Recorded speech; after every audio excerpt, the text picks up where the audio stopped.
Killabeatz.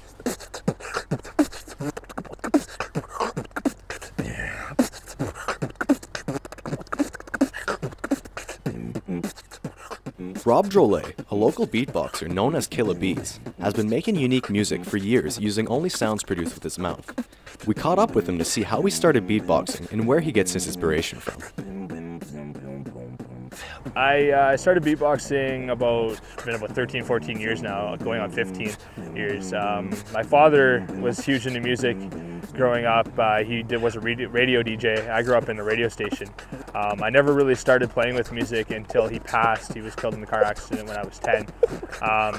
Started making funny noises one day. My buddies kind of was like, "That's kind of cool, what are you doing?" And I went from there, and then like YouTube, anything wasn't even really around at that point in time.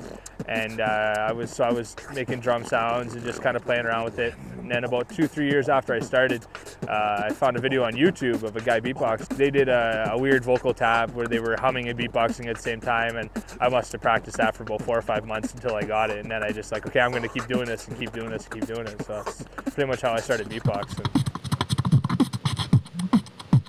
I do it at least 3 to 4 hours minimum a day, sometimes longer.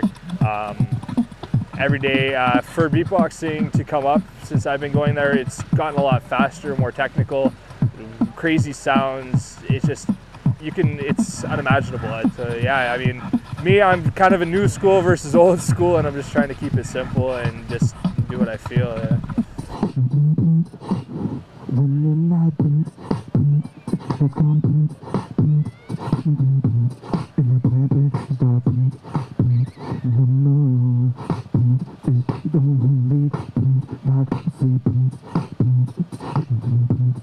I think it catches the eye from a lot of people. People are like, "Wow, what is that?" And then they realize there's one person on stage, and they're like, "Okay, is he really doing that?" And then I've had a lot of people come up to me afterwards and be like, "Wow, how do you do that? Can you do that? Is it real?" And then I'll do it afterwards, and they'll be like, "Wow, it's really crazy. It's really cool."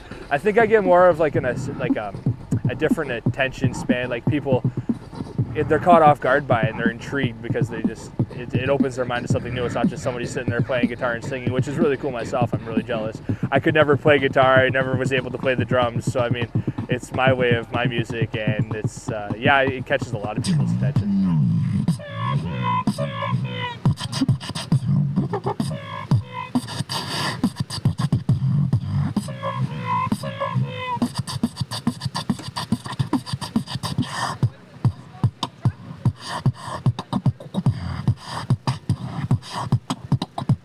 I've had some people be like, "Oh, that's really easy," and then it's like, "Okay, well, here's a drum pattern. Can you do this?" And I mean, 9 times out of 10, I find myself in front of a mirror and like, "Okay, well, how do I do this? Am I moving my lips the right way? How can I make this sound better?" It's an everyday thing. It's like picking up a guitar. If I stop beatboxing for 3 months, I'm not going to be able to be where I was when I started. It's kind of like riding a bike, but not the same at the same sense. If you got to keep on it, you got to keep practicing every day, and forever keep your mind open with it.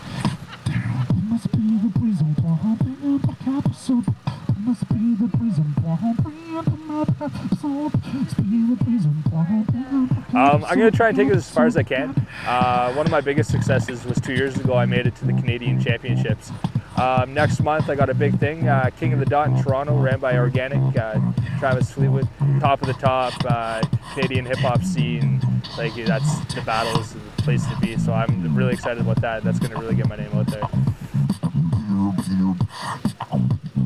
Ultimately, I'd like to land something in a group or just maybe a hype man at a show and like doing stuff, get sponsorship, and just go out and travel like around places, different events, and just get my name out there and keep going. Album-wise, I've hopped on a couple mixtapes and stuff like that. I like doing that. I don't know if I have enough stuff to release my own LP as of right now, but down the future, I'd like to broaden my stuff and bring in some more stuff like mixing and looping and stuff like that. For more of Rob's beatboxing performance, you can head to our website at ShawTV.com and find Killabeatz. For Shaw TV, I'm Christian LeMay.